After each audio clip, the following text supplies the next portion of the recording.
Hashtag Doggy People with Phil Lassman. Hello, it's me, and welcome to another edition of Hashtag Doggy People, the show about life, love, and dogs. Now, fasten your seatbelts because this week we're off to sunny South Africa to meet a very special lady. She's the founder of Oscars Ark Dog Rescue, and she's done some wildly crazy, amazingly awesome things. Please give a warm welcome to the force of nature, that is Joanne Lefson. There she is. That is Joanne Lefson, here by popular demand. Welcome to Hashtag Doggy People. You're in sunny South Africa, and it's quite sunny here in the UK today as well, I have to say. A lot of people are really interested in hearing what you've got to say, Joanne, because at the moment, you know, I've done a few shows, but primarily we've been in the UK, although we have been to Afghanistan. We're starting to broaden out, ladies and gentlemen. We're going around the world now. So Joanne, to begin, I don't mean this in a rude way at all, but you're a little bit mad, aren't you? You're a little bit crazy, which is why I think that you and I think we're going to get on famously. Because I'm a bit like you. Now, like me, I know that you're a mad dog lover. So my first question for you really is, when did you first discover your love for dogs? Well, actually, yeah, I have a passion for animals. People often ask me how that actually started.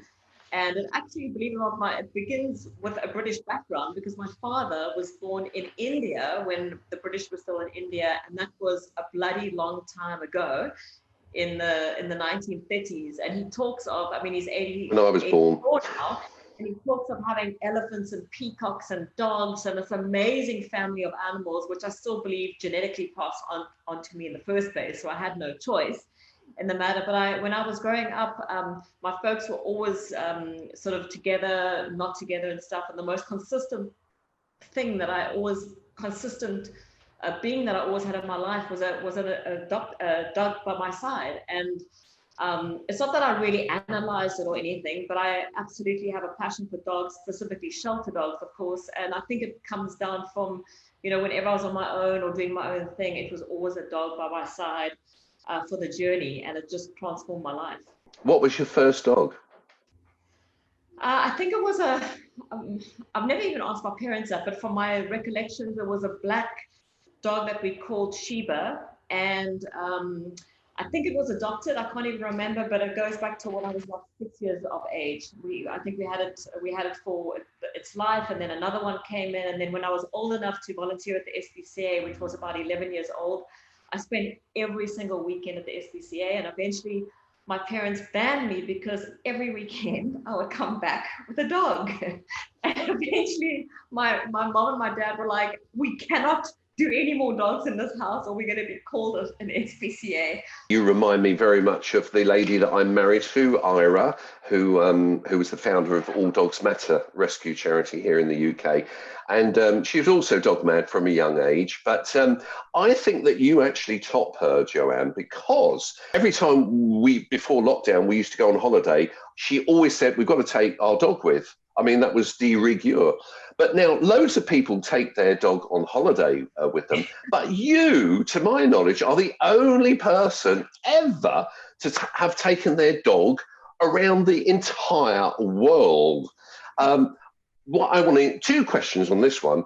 Who was that lucky dog and what was that all about? I was living in California back in the early 2000s. I was actually married to a vet in Southern California. I figured, you know, we always had dogs coming in and out fostering in Southern California. And I thought it'd be perfect to marry a vet because the vet could take care of all the dogs that I was fostering. I eventually moved back to South Africa in 2004. And of course, how do I feel like I want to settle in back into Cape Town? Of course, I needed to go and adopt a dog. And I went to a local rescue organization and I came across this unbelievably cute looking dog. In fact, I remember I was there with a friend of mine and we both packed up laughing when we saw this dog. And he said, come on, you've got to adopt this dog. And I thought to myself, actually, this kind of dog, he's so cute and nice. And of course, he's going to get 100 applications. I don't need to take the cutest dog. I'll take the ugliest dog that has no chance. And I went to the lady at the shelter, and I said, no, just find me an old dog. It's fine and it doesn't matter. And she goes, actually, the dog that you like has been here for 12 days, and we only keep dogs for 13 days. So actually, it's its last day. So in that moment, I was like, right, this dog is mine. I'm going to take this dog. And what happened was, I would take this dog who I named Oscar everywhere I went, to the coffee shops. Oscar. This was the famous Oscar.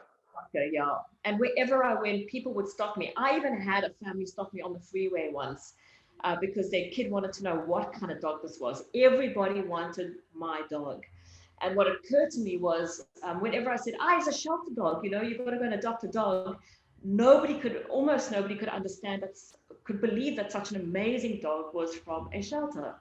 I think it's just a general stereotype that shelter dogs are either damaged goods in some way or have behavioral issues or whatever. And of course, we know this isn't the case in most cases. And so it was about I'm sitting with this incredible dog who's the most fantastic role model for shelter dogs.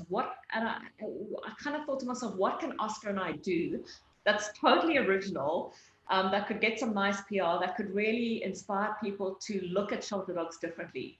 And in that conversation, it was sort of like, hey, Oscar, let's just go around the world.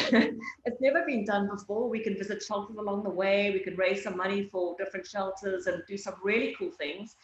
And let's just go. Let's just do it. And that started what I then called the World Woof Tour. And we kicked off in May 2009, and literally started in May. It took 9 months. We came back in December, started through Africa, couldn't go to England at the time, went across Europe, Moscow, India, China, into America, down to the Caribbean, into South America, and then obviously back to Cape Town. We made it in one piece, although there were definitely some scary moments. It was the most incredible adventure. There wasn't a day that went by where I didn't give thanks for this incredible dog in my life. I was going to emotional about it because Oscar was just, he still changes my life. Well, I think our viewers need to know what you did when you got back, because obviously you have your own amazing dog rescue centre there in South Africa, which is called Oscars Ark, and I know that you run the Woof Project. But when did that start? Did it start when you got back from your world trip with Oscar? In 2010, we did a national tour across South Africa, and in 2012, we took a hot air balloon in the shape of a massive dog across South Africa, all to inspire South Africans to adopt. In amongst that time, Oscar and I traveled to India a few times. I have actually a donkey sanctuary in northern India, so Oscar would come with me to when I used to visit that, and then we would go back and forward to California and stuff. And actually, it was really Oscar passed away in January 2013, and I was living in California, and literally within 48 hours of that situation, I came back to Cape Town, and I decided that it was a perfect time to open up a dog adoption center. And my vision was to make it the most inspiring dog adoption platform in the world. And so it actually officially, I started the process in 2014, but it only really was kicked off properly, officially in the beginning of 2017. What is the Woof Project that you incorporate into your rescue centre? The Woof Project is what it's all about and stuff. And if I just give you a little bit of history of how that started, originally I was going to open up a dog adoption centre, and it would be a dynamic, unique centre. And it was quite interesting. Building up to that, I wanted to try and let Cape Town know that the centre was opening, so that everyone would come and adopt a dog from when we opened the centre. And what I got through council here is I redesigned this massive container and literally spent a lot of money to make it a real designer container, something you'd see almost out of a Louis Vuitton ad or something, and got permission to pop it up in and around Cape Town in any location I wanted. So for those that have been to Cape Town, the Sea Point Promenade, Camps Bay Beachfront, the waterfront, for example. And it was amazing because it was just going to be a 3-month skit. And then on the first day, we pulled dogs from existing shelters, popped some of these dogs at the pop-up, and we did, I think it was 10 adoptions before lunchtime.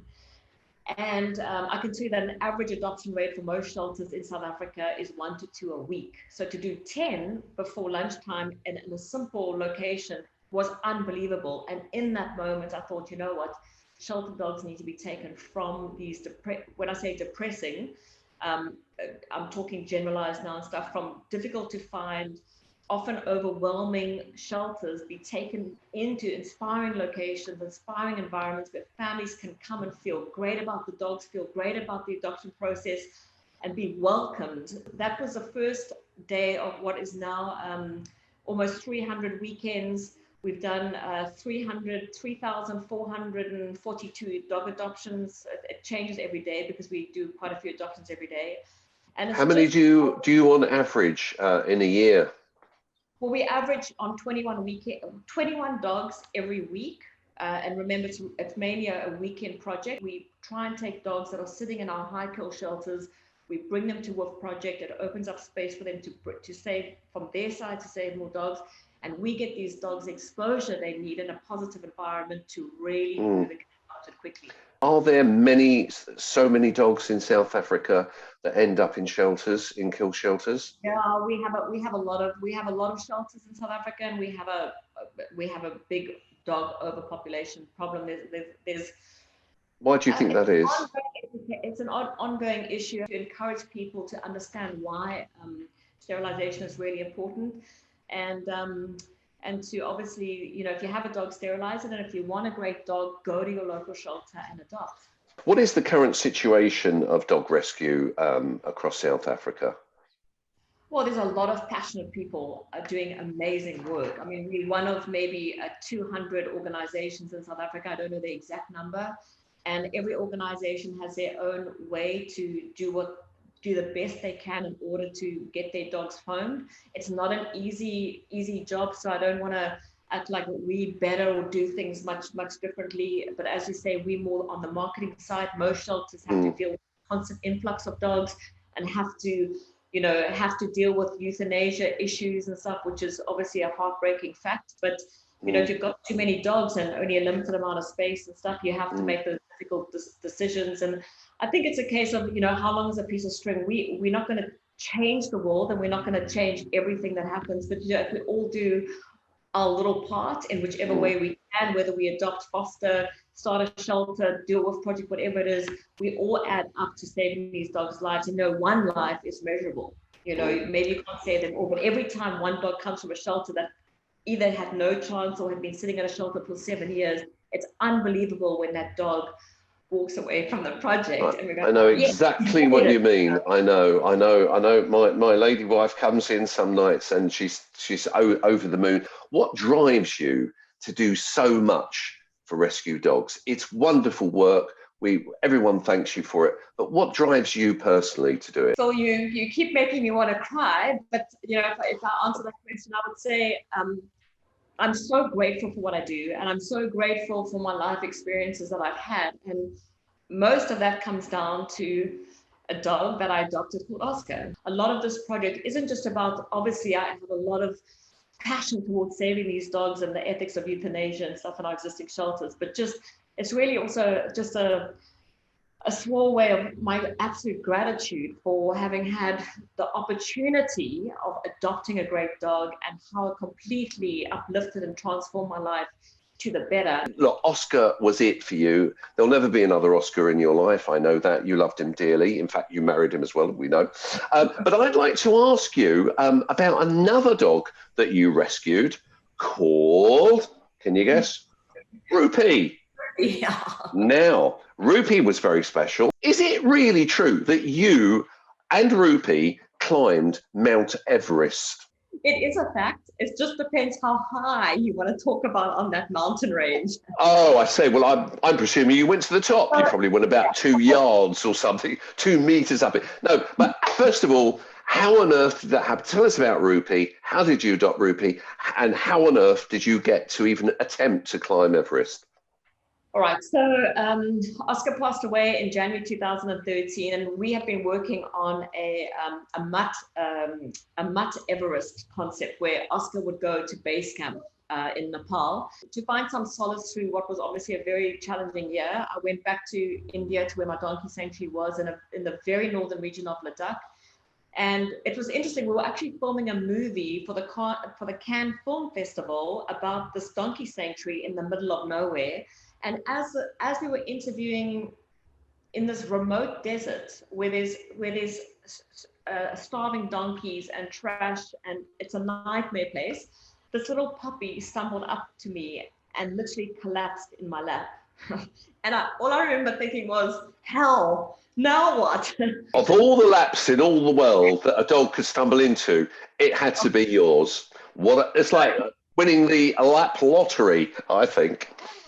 So I cried, and then I was cussing because I'm like, well, I can't just leave this dog here. So took it back to my very rural hotel and thought to myself, gosh, well, maybe this is a sign. Maybe this is a sign. Maybe it's only fitting that a dog from the Himalayas is the dog that actually becomes the first dog to go.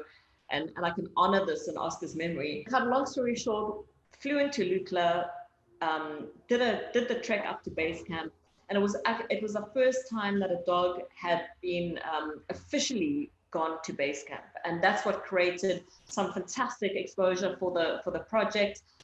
It was also very inspiring in the sense of, like, street dogs as well in Asia don't have much, they aren't held in the highest regard in most occasions and stuff. And it was so amazing how, especially the Indian culture, there was some nice PR on Indian stuff, how they were like, a street dog made it up Mount Everest. And there was a lot of positive.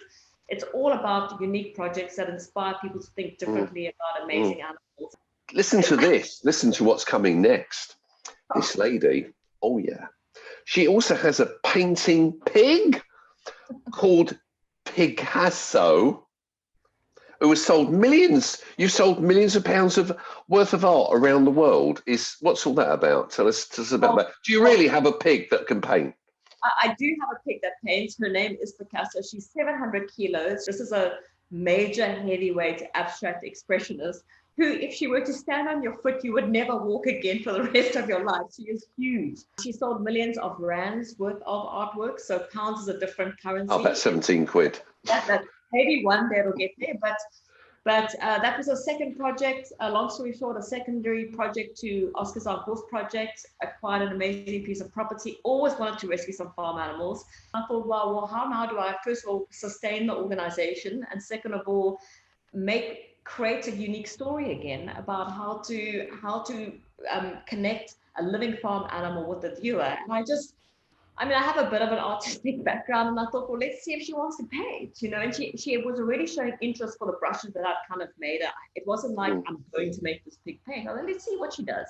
And she literally ate and destroyed everything in her store except these paint brushes, and it didn't take long with some positive reinforcement before she was picking them up, dancing them across the canvas, and painting these massive artworks that are the Queen, Harry, all these amazing. She's a fantastically clever pig. What else is she trained to do? She eats, she sleeps, and she paints.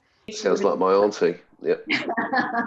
She's also 700 kilos. What do you do to switch off? Do you ever switch off from this, or is this your life from the moment you open your eyes and go to sleep at night? I never switch off, and I never sleep. No, that's no. it. Do you have children, Joanne? Have you got? I've got doggy children. You've got furry children. What are you planning to do for your next big adventure? The next big adventure does include the UK, because I'm actually planning a groundbreaking exhibition with Casso. I'm toying on the words. It's a little bit. You're bringing Picasso? Well, no, I can't get. Unfortunately, the UK will not allow any ungulates from Africa to go to the UK. But if you have any contacts and they change their mind, I will bring Picasso over to the UK, and you can personally. I'll find a heavy-duty cargo plane. But on a serious note, she has done. There are some unbelievable artworks that tie in her mission to inspire people to just. Not in a judgmental way, but in an inspiring way, look at the art and make people question their love for animals, what they eat, and the obvious effects, not just on animal welfare, which is obvious, but also on the environment, on global warming, on climate change, and to make conscious decisions that that make a difference to the things that we really care about. And there's 25 amazing artworks that are earmarked for the exhibition. We want to kick off in London in July, hopefully, and then to continue to Europe with this traveling exhibition. During the pandemic, all the charities around the world have suffered immensely in terms of getting donations and getting financial support. How has Oscars Ark fared? Well, sure, it was a challenging time. I mean, for us, we had to shut down for 2 months in the lockdown. Fortunately, it wasn't longer than that. I will say we've got some brilliant sponsors that continue to support us even when we weren't able to operate. I mean, I don't know if I'm allowed to say it, but Hills has been brilliant in this sphere. They've been amazing.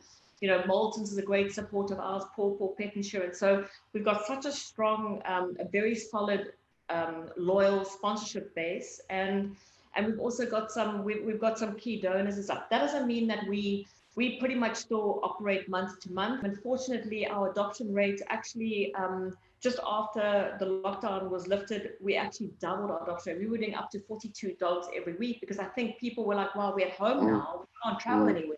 I do like to try at least and help our guests raise a little bit of money for their charities. And of course, people who watch my show regularly know what I've got my hand on right now. It is, in fact, my big bell. You, Joanne, you're a marketing lady. You look good on camera, and I'm going to give you 30 seconds to look into the camera and make your own appeal. Hello, Phil fans. I'm being put on the spot here, but I'm director of Woof Project at Oscars Ark in South Africa. And every time we get 1 penny in, £1 and $1 in, 99.9% of that money goes straight towards rescuing and saving a shelter dog's life. We put that money into a very small team. We've only got 4 paid employees for the whole organization. And every week we publicly show the work that we're doing, how many dogs we are adopting out. And so and it's very measurable exactly where every little bit of that money goes towards. So if you've ever wanted to support a charity, Oscars Ark Woof Project's the one, and our currency always allows us to even do more with the money because our exchange rate in South Africa is, we get, £1 is 20 Rand. So we can do so much with that kind of exchange control. So we would love to take your money and to save a ton more dogs' lives with it. So thank you. Bravo, bravo, job done, well done, Joanne. Who would you nominate as your top animal welfare hero? Diane Fossey. I read her book Gorillas in the Mist when I was growing up, and I was so inspired by her passion and fight for these animals beyond anything else that she knew. So Diane Fossey is still a legend for me. I obviously have a lot of respect for Jane Goodall for the work that she does because she embraces the entire circle of compassion.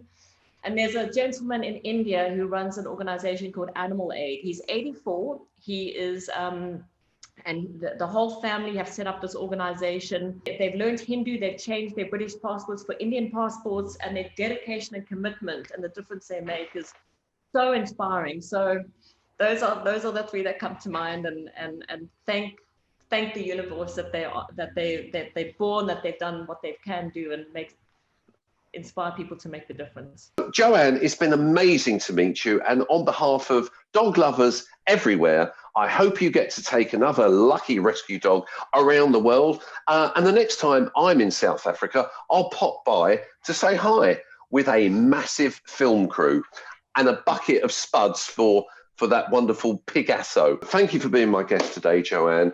I wish you all the very best, and maybe we'll get to see each other in person in July when you come over to the UK. And thanks for that opportunity. I mean, the bottom line is to inspire people to adopt a dog and to look at things a little bit different. So thanks for that opportunity. Yeah, I always love speaking to the Brits because you all have a natural ability to do shows. But we're all showbiz here in the UK, you know. I mean, everyone's an actor. Love you. You've been amazing. God bless. Take care. Bye, Joanne. So that's the end of our show, and I thought it went very well. Now it's time to have your say.